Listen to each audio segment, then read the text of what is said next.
भगवते वासुदेवाय। ओम नमो भगवते वासुदेवाय। ओम नमो भगवते वासुदेवाय। ओम नमो भगवते वासुदेवाय। ओम नमो भगवते वासुदेवाय। ओम नमो भगवते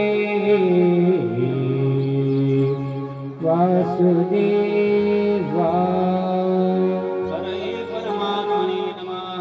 प्रणतक्लेशनाशाय गोविन्दाय नमो नमः। मैत्रेयी वाच मनुस्तु शतरूपाय तिस्रकन्या अग्निरे आकुतिर्देहुतिश्च प्रसूतिरिति विश्रुता। हरि गोपाल कृष्ण भगवान की जय। अकाल कोटी ब्रह्मांड नायक विश्वव्यापक विश्वजनीय भगवान परमात्म्याची माधुर्य मंगल असणारी सुंदर कथा आपण तुम्ही सर्वजण श्रवण करत आहात। भगवंताच्या या प्रिय कथेचा विचार करत असताना आताच देवती मातेच्या चरित्राचं वर्णन आपण या ठिकाणी श्रवण केलेलं आहे। पुढे शुकाचार्य महाराज परीक्षित राजाला सांगतात, राजा एक राहिलेल्या ज्या दोन कन्या यांचाही विचार आपण श्रवण करूया। महाराज म्हटले, मनुष्य शतरूपाया तिस्र कन्याश्च जन्मिने आकुती हृदय उतिष्ठ प्रसूतिरीती विस्मृताः। इकडे पाहत असताना देवती मातेचा विवाह थाटामाटामध्ये संपन्न झाला। आता राहिली ती आकुती नावाची कन्या। आकुती नावाची कन्या इकडे रुची प्रजापतीला देण्यात येते। सुखा आनंदात तिचा संसार होतो हे सुद्धा महाराज या ठिकाणी सांगण्याचा प्रयत्न करतात। आकुतीचाही विवाह झाला। पुढे पाहत असताना या आकुतीच्या पोटी यज्ञ नारायण भगवान परमात्मा अवतार धारण करतात। यज्ञासमवेत ज्यावेळेस विवाह संपन्न झाला, यांना अनेक पुत्र इकडे पाहतात। यज्ञासमवेत या ठिकाणी पाहत असताना यज्ञ नावाचा पुत्र प्राप्त झाला। यज्ञाला दक्षिणा नावाची कन्या प्राप्त होते, अर्थात कन्या म्हणजे सुंदर असणारी पत्नी प्राप्त होते। आणि पत्नी प्राप्त झाल्याच्या नंतर त्यात त्यांना अनेक पुत्र प्राप्त होतात। यज्ञाला कोणते कोणते पुत्र प्राप्त झाले आहे का? तोष, प्रदोष, संतोष, इडस्पती, इंद्व, कवी असे जे असणारे पुत्र आहेत हे सर्व पुत्र प्राप्त झाले आहेत। आणि सर्व पुत्र प्राप्त झाल्याच्या नंतर आकुतीचाही विवाह संबंध या ठिकाणी मांडला जातो। आता राहिली ती म्हणजे प्रसूती नावाची कन्या। प्रसूती नावाची कन्या इकडे दक्ष प्रजापतीला देण्यात येते। दक्ष प्रजापतीला सुंदर अशा 16 कन्या प्राप्त झाल्या। महाराज म्हणतात, दया, शांती, उन्नती, बुद्धी, मेधा, तितिक्षा, री, मूर्ती, सती अशा 16 कन्या प्राप्त झाल्या। 13 कन्या धर्माला दिल्या, 1 कन्या अग्नीला दिली, झाली 14। 15वी असणारी कन्या इकडं पितृगणांना दिलेली आहे। आणि 16व्या क्रमांकाची कन्या तिचं नाव सती। त्या सतीचा विवाह भगवान शंकराच्या समवेत संपन्न होणार आहे। विवाह जमला आणि विवाह जमल्याच्या नंतर सर्वांना खूप असा आनंद झाला। सर्व देवता भगवान भोलेबाबाकडे जात आहेत आणि शिवजीला विनंती करतायत, शिवजी तुमचा विवाह आहे आणि विवाहामध्ये नवरदेवानं नवरदेवासारखं राहायला पाहिजे। नवरदेवानं भोळ्यासारखं राहिल्यास कोण त्याला नवरदेव म्हणेल? नाही ना, नाही म्हणत महाराज। नवरदेव आहात, देवो के देव आप महादेव हो। एवढंच नाही, कालो के काल आप महाकाल हो, अर्थात काळाचे काळ तुम्ही महाकाल आहात, शेवटी तुम्ही महादेव आहात। आज तुमचं लग्न सती समवेत संपन्न होणार आहे, म्हणून आजच्या दिवसापुरतं तुम्ही शृंगार करा। शिवजी म्हणले, शृंगार करणार नाही। गड्या, तुमची जर इच्छा असेल शृंगार करण्याची तर एक काम करा, जिथे एखादी चिता भस्म चालू असेल तर तो चिता जळत असेल तर त्या चितेचं भस्म तुम्ही आणा, मी अंगावरती लावेल। पण अजूनही तुम्ही बघा, उज्जैनला जर तुम्ही गेलात किंवा काशीला जरी गेलात, काशीची होळी कधी संपली नाही आणि काशीची पोळी कधी संपली नाही। अजूनही बघा, काशीमध्ये भगवान भोलेबाबांना पोळीचा नैवेद्य दाखवला जातो आणि अजून सुद्धा काशीमध्ये होळी चालू आहे। आपल्या इकडे प्रत्येक वर्षी होळी होते, होळीच्या दिवशी होळी होते, पण काशीला रोज होळी होते। कुठं होते माहितीये का? कुठं होते? हा, नाही माहिती? गंगेच्या काठेला, ज्याला एक घाट आहे त्या घाटाचं नाव मणिकर्णिका। मणिकर्णिका नावाच्या घाटावर रोज होळी होते।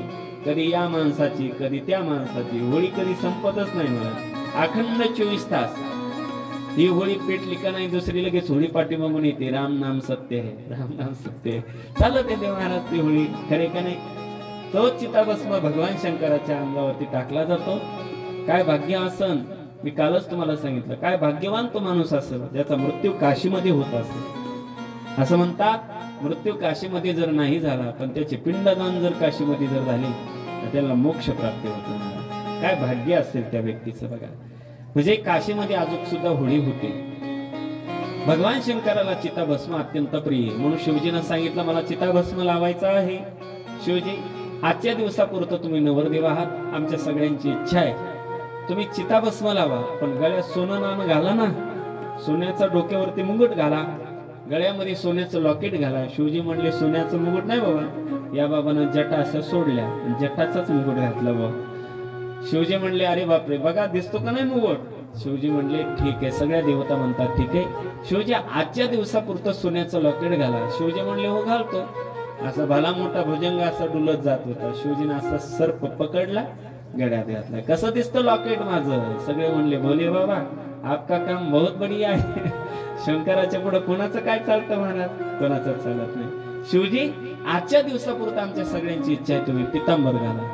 शिवजी म्हणले पितांबर नाही बाबा, व्याघ्रांबर धारण करणार आहे. शिवजीने व्याघ्रांबर घालणार. शिवजी आजच्या दिवसापुरता आमच्या सगळ्यांची इच्छा आहे.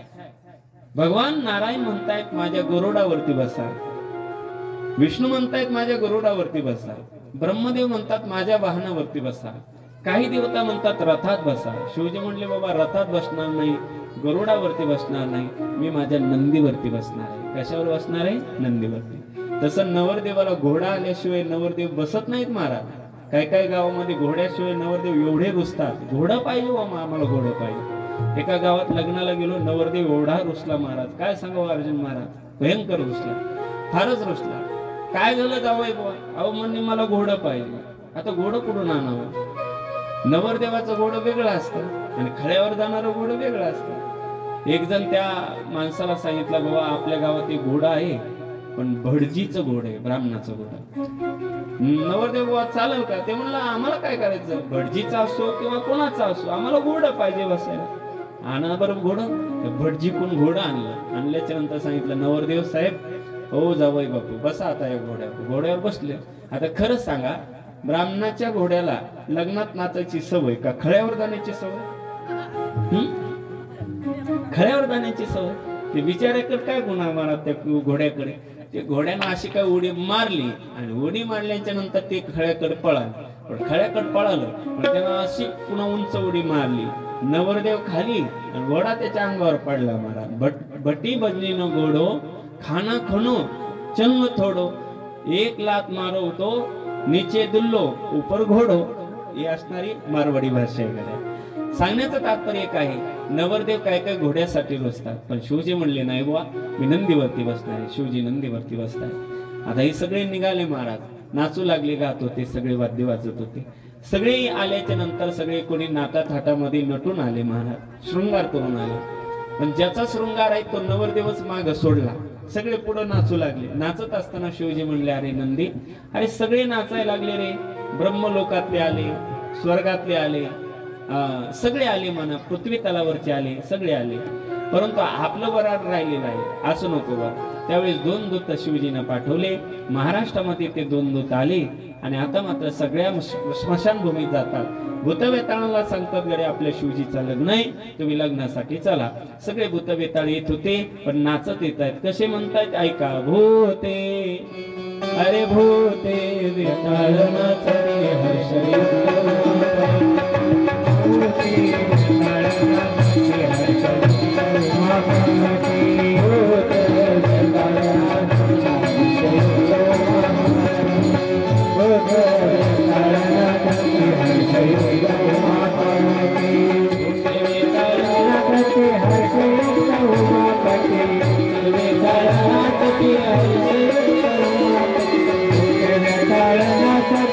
हर्षयुक्त उमा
आली, सगळे नाचतात गातात. काय गुजरात मधले सुद्धा आले, ते त्यांच्या भाषेत गात होते. काही कोकणातले सुद्धा आले, ते त्यांच्या भाषेत भूत वेताळ गात होते. काय म्हणू लागले, लाडोबा गोविंदा लाडोबा निर्वाणी आज.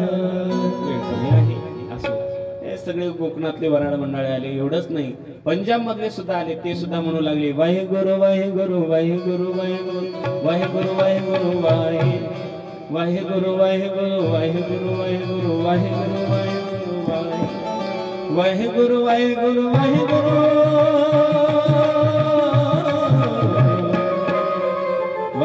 वाहे गुरु वाहे गुरु वाहे कर्पूर गौरम करुणावतारम संसारसारम सदा वसंतं हृदयारविन्दे भवं भवामि चैतन्यं नागेन्द्रहराय त्रिलोचनाय भस्मान्मयाय परमेश्वराय नित्याय सुधाय दिगम्बराय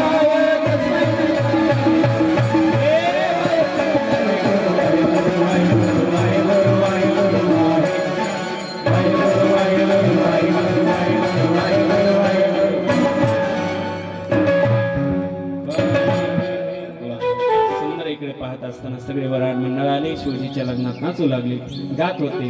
खूप मोठा असा आनंद उत्सव साजरा त्या ठिकाणी झालेला आहे. सगळे म्हणले आले का हो? शिवजी म्हणतायत, अर्थात शिवजीने सांगितलं आले का? शिवजीला सर्व दूतांना सांगितले आले. पण देवा, अहो महादेवा, सगळे आले, सगळ्या राज्यातले आले, पण परदेशातले राहिले. परदेश म्हणजे कोणते? ऑस्ट्रेलिया, दक्षिण आफ्रिका, अमेरिका, तिथले राहिले ना. 2 मिनिटात तिकडचे आणूत, काळजी करू नका. तिकडचे सुद्धा दूत आपल्या भाषेमध्ये गायन करत येत होते. काय म्हणू लागले ऐका, I don't know how to stay. शिवभक्त Prem please come near early. शिवभक्त Prem please come near early in my house to stay. I don't know how to stay.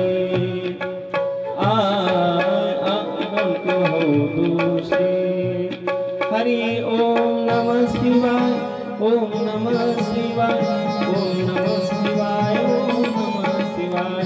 सगळे वराड मंडळ आले, सगळे नाचत होते, गात होते. सगळे म्हणू लागले, काय म्हणतात, आज मेरे शिवजी की शादी है, आज मेरे भोले की शादी है, मेरे शंकर की शादी है, आज मेरी भोले की शादी है.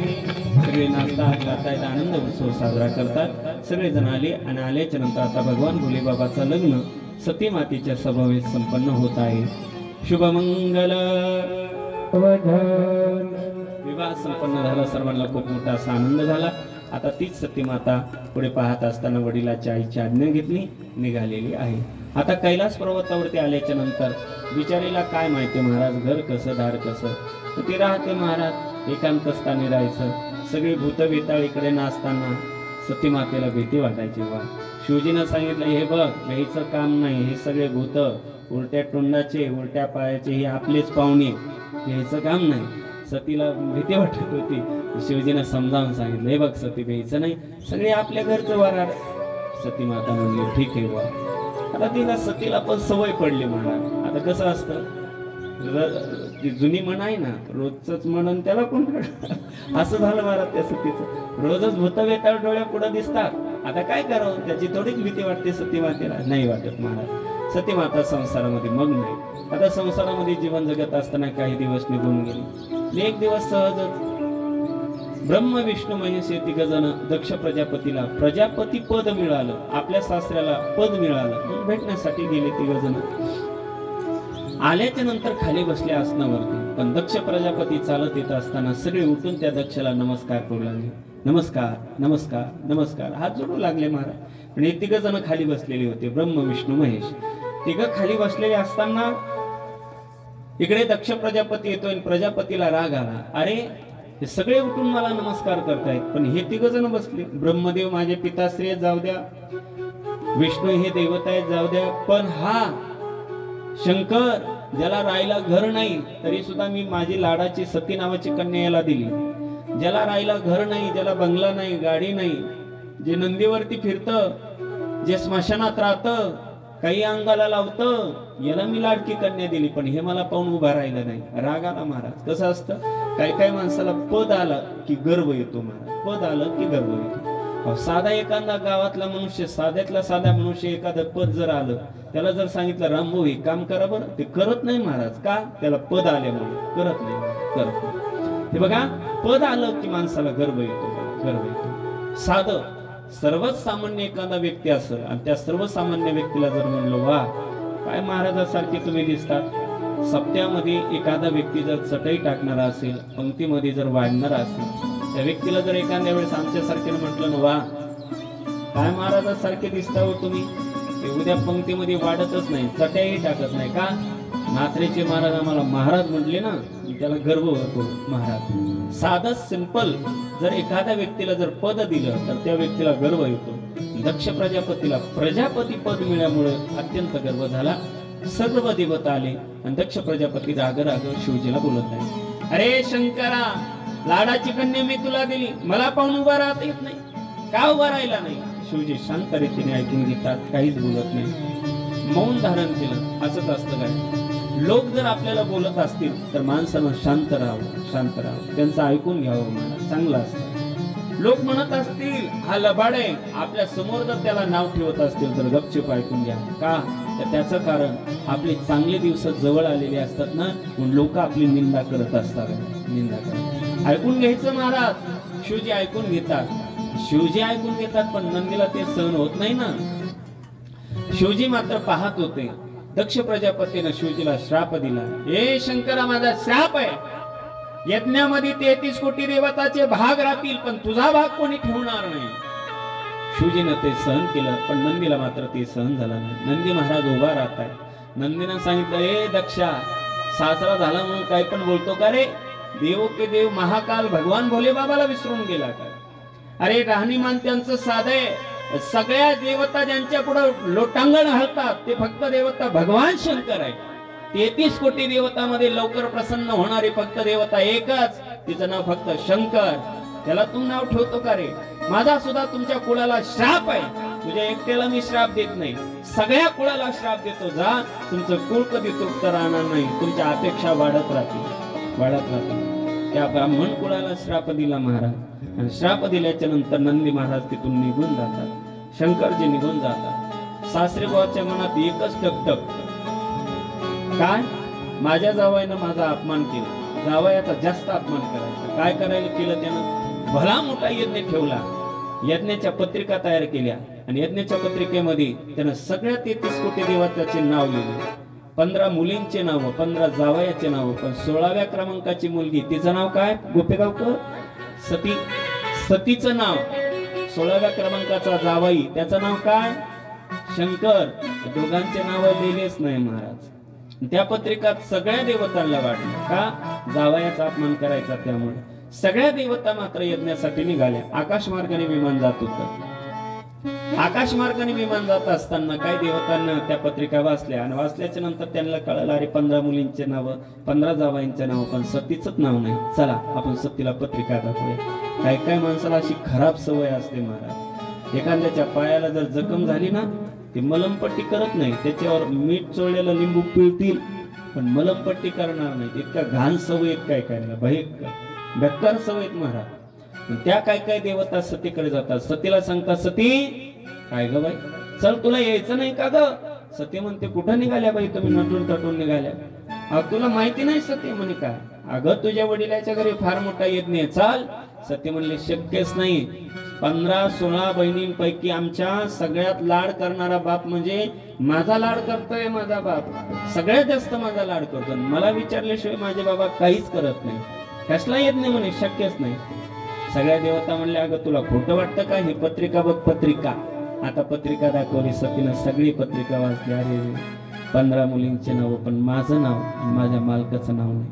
सतीला एका गोष्टीचं थोडंसं दुःख झालं. कोणतं माहितीये का?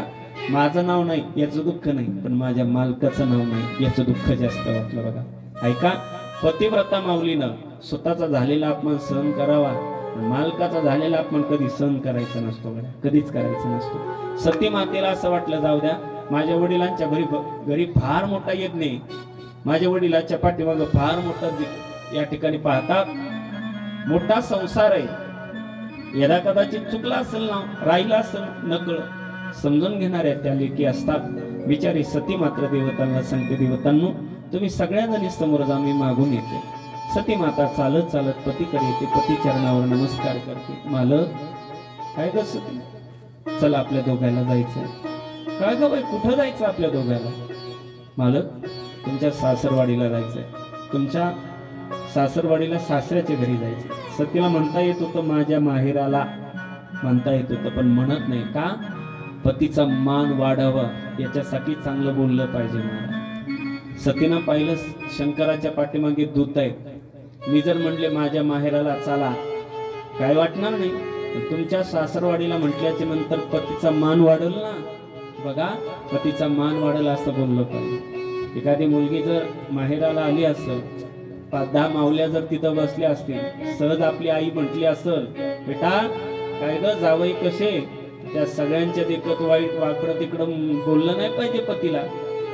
एखादी माऊली म्हणते काय ग आई कसले तुझे जावे, कळतं का त्यांना? काहीच कळत नाही म्हणे, असं म्हणू नये. मला त्या मुलीनं म्हटलं पाहिजे आई तुझे जावई घोडेत ग, पण फार चांगलेत मनानं, फार चांगले, असं म्हटलं पाहिजे. महाराज 4 चौघीमध्ये पतीचा अपमान कधी करू नये. महाराज जी माऊली सारखं पतीचा अपमान करते ना, त्या पतिव्रता माऊली तिला म्हणतच नाहीत महाराज, बिलकुल म्हणत नाही. हा तुम्हाला माहिती असेल पती भोळा आहे, तुम्हाला माहिती असेल आपला पती वेडा आहे, नसेल कळत त्याला, गरीब असेल तो, अपमान कधी माऊल्यांच्या समोर बाकीच्या करायचा नसतो. गड्या सती माता ज्यावेळेस सांगते, शिवजी म्हणतात गड्या आपल्याला ज्या यज्ञाला जायचं त्या यज्ञाची पत्रिका असेल ना. सती म्हणते पत्रिका आहे, पण मालक आपल्या दोघांची नावं त्याच्यात टाकलीच नाही.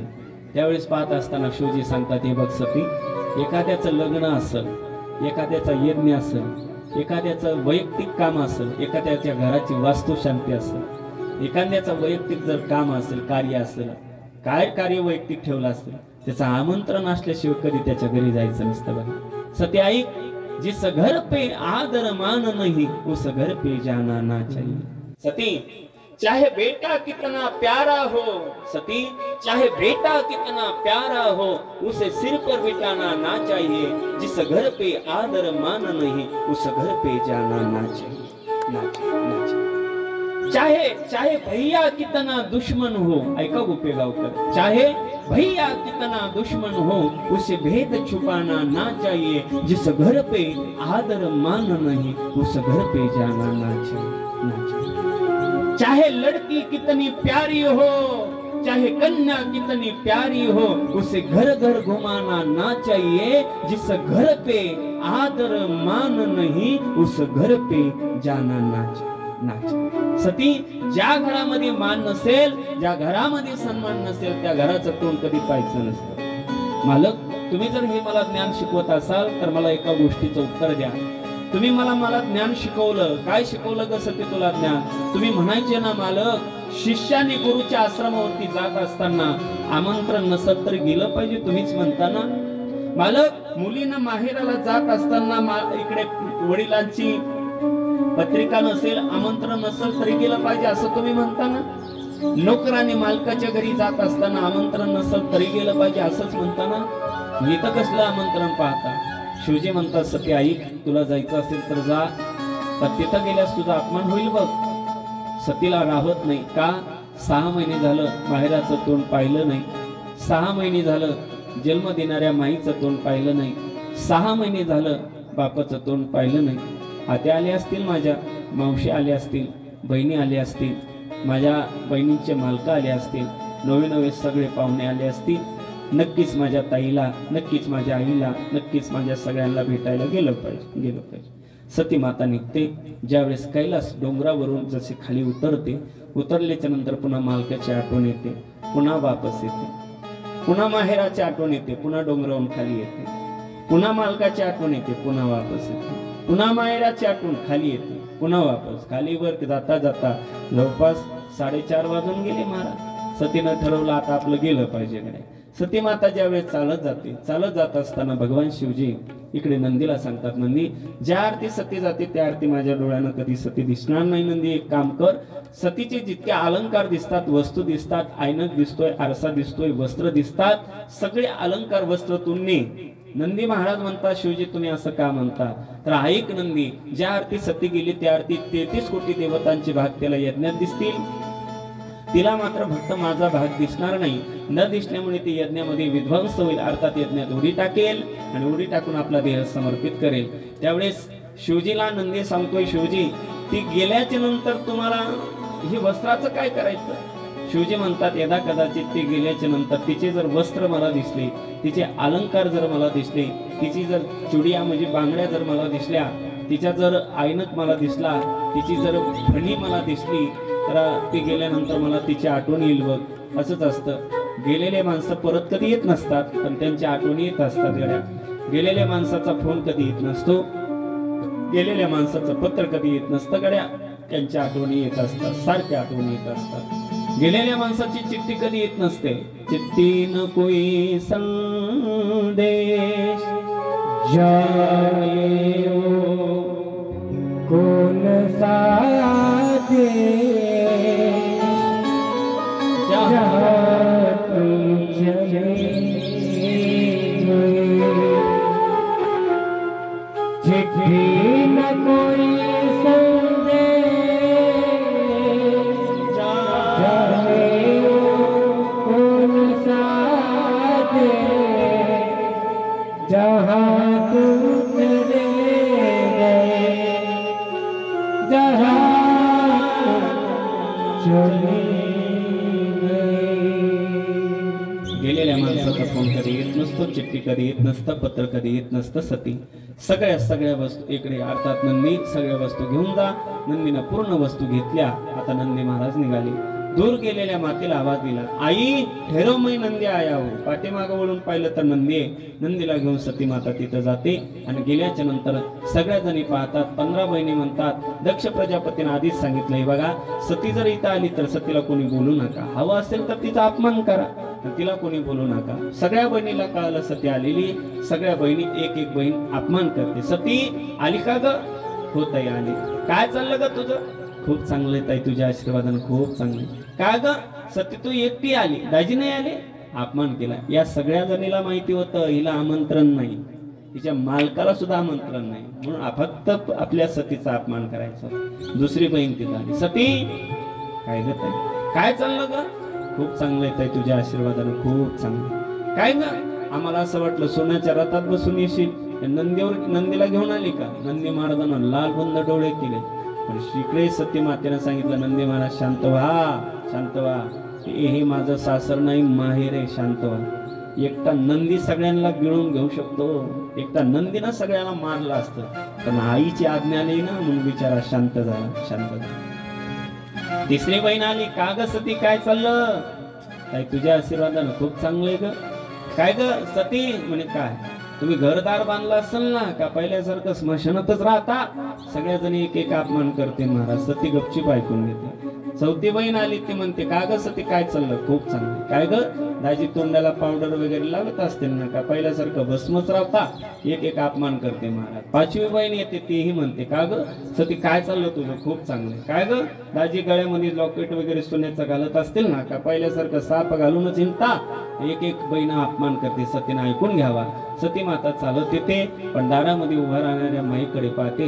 डोळ्याला पाणी आलं आईकडे बघून. आईशी कळवळ्याची जाती करीला भाविन प्रीती, लेकुराची हित वाहे माऊलीचे चित्त. त्या माईकडे पाहिलं, कड करून मिठी मारली. सतीला सांगितलं, आई बघ ना सगळे अपमान करतात. बाई तोंडावून हात फिरवला. हे बघ बेटा, जगानं अपमान केला म्हणून कधी मागं सरकायचं नसतं बघ. लोक अपमान करत असतात, आपण चालायचं असतं बघ, आपण चालायचं असतं. सती कोणताही प्रकारचा खेद करू नको.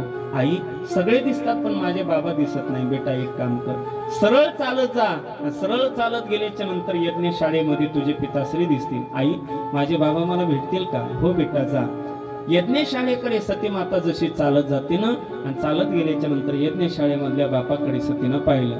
आनंद झाला. आवाज देते, बाबा हो बाबा माझ्याकडे पहा, तुमची लाडाची लेक आली, लाडाची लेक बघा. हो बाबा माझ्याकडे बघा. पण घमंडी दक्ष प्रजापतीला गर्व झाला होता. हिच्याच मालकानं माझा अपमान केला ना, हिला बोलायचंच नाही. काय असतं गड्या, पद आला की माणसाला गर्व येतो ना, म्हणून तो बोलत नाहीये. सती मनानं जवळ जाते बघा, मनानं असं चालत जाते वडिलांकडे. बाबा अहो माझ्याकडे बघा ना, तुमची लाडाची लेक आली हो, पहा माझ्याकडे बाबा. तरी तो पाहत नाही. सतीला वाटलं जाऊ द्या बाया मंडळांना वडिलाला ऐकू येत नसतं, वय झालं त्यांचं, आपण जवळ जाऊन बघूया. जवळ जाते सांगते बाबा ओ बाबा बघा ना हो माझ्याकडं, ज्या लेकीवरती तुम्ही जास्त प्रेम करायचे ना तीच लाडकी लेक आली हो, पहा ना हो बाबा माझ्याकडे पहा.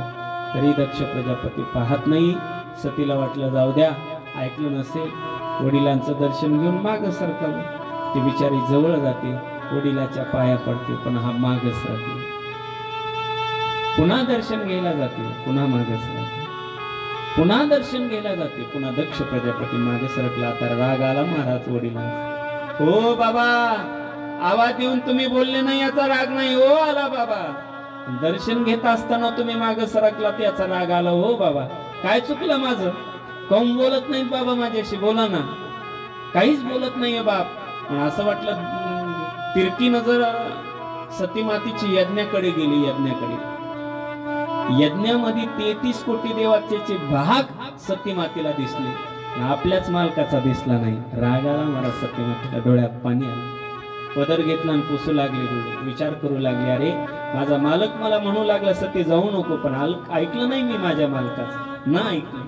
सतीला राग आला ना, आपल्या बापाला बोलते बाबा ओ बाबा माझ्या देहाला तुम्ही जन्म दिला बाबा. बाबा ऐका बाबा, तुम्ही फार चांगले होते हो बाबा, पण तुम्हाला पद भेटल्यापासून गर्व आला बाबा. ऐका बाबा, ज्या देहाला तुम्ही माझ्या जन्म दिला ना तो देह ठेवत नाही. पण ऐका, तुम्ही ज्या तोंडाने माझ्या मालकाची निंदा केली ना बाबा, बाबा ज्या तुमच्या तोंडाने माझ्या मालकाची निंदा केली ना बाबा, माझा श्राप आहे तुम्हाला बाबा. लवकरात लवकर तुमचं तोंड गळून पडल, तुमचा इकडे पाहत असताना शिर छाटल बाबा. माझा श्राप आहे बाबा, तुम्हाला बोकडाचं तोंड लागल बाबा, माझा श्राप आहे. सतीनं श्राप दिला. श्राप दिल्याच्या नंतर भयंकर असा सतीला राग येतो. चालत जाते बाबा, ज्या देहाला जन्म दिला तो देह ठेवत नाही बाबा. पळत येते. पळत आल्याच्या नंतर सतीनं यज्ञामध्ये उडी टाकली. देह भस्मसात केला महाराज, देह भस्मसात केला. ही गोष्ट इकडे पाहत असताना नारदाला कळते. नारद पळत पळत शंकराकडे तर शिवजीला ही सगळी गोष्ट सांगतात. शिवजीने आपल्या जटा सोडल्या, रागाला तांडव करू लागले शिवजी. गर गर गर गर जटा फिरवल्या. एका शिळेवरती जटा अशा आपटल्या. त्यात असणाऱ्या शिळेतून इकडे पाहत असताना जटेतून वीरभद्र भगवान परमात्मा प्रगट होतो. वीरभद्र भगवान की जय. वीरानं नमस्कार केला आणि सांगितलं, शिवजी मी काय करू? वीरा एक काम कर रे, सर्व दक्ष प्रजापतीचा यज्ञ विध्वंस कर. वीराने मात्र आपल्या हातामध्ये शस्त्र घेतले. राक्षस पाठीमागे येत होते. भयंकर असणारे राक्षस होते. कोणी उलट्या तोंडाचं, कोणी उलट्या पायाचं. वीरभद्र भगवंताच्या पाठीमागे पळत निघाले. हर हर महादेव, हर हर महादेव,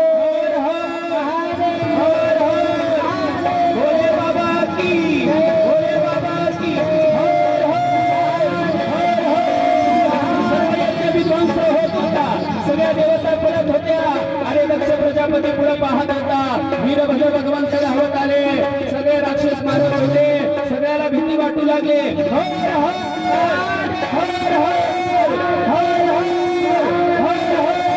वीरभद्र भगवंताने हातामध्ये शस्त्र घेतलं. शस्त्र गर गर गर गर फिरवलं. वीरभद्र भगवंताने ते शस्त्र दक्ष प्रजापतीच्या मानेवरती दक्ष प्रजापतीचं सिर उंच गेलं. यज्ञात पडतं जळून खाक झालेला. सर्व देवतांना पुन्हा जयघोष केला. सर्व राक्षसाने जयघोष केला. हर हर हर हर हर हर. सर्व देवतांनी जयघोष केला. आणि आता सर्व देवता वापस फिरल्या. चालत चालत भगवान शंकराकडे येतात. शिवजीला सांगतात दक्ष प्रजापतीचं शिर कापलेलं आहे. हळूहळू 5-6 दिवस निघून जातात. 10 दिवस निघून जातात. पण ज्याच्या हाताने यज्ञ करायचा होता तो यजमानाचं शिरच कापलं. आता काय करावं? सगळ्यांना चिंता वाटते. मग सर्व देवता भगवान शंकराकडे जातात आणि भगवान शंकराची गोडस्तुती करू लागली.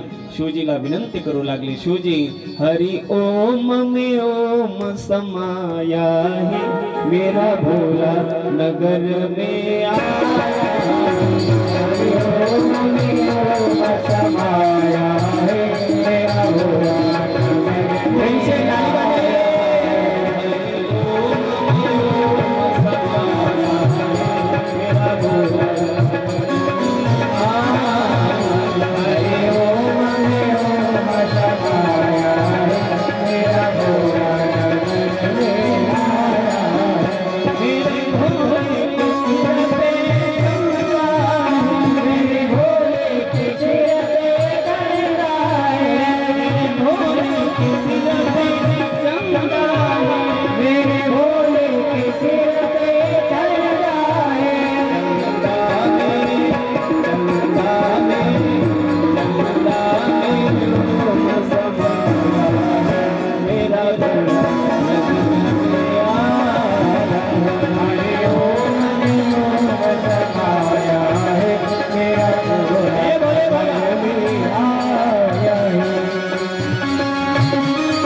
सर्वांना विनंती आहे, सर्वांनी पाठीमागे एकदा शिवजीची स्तुती करायची आहे.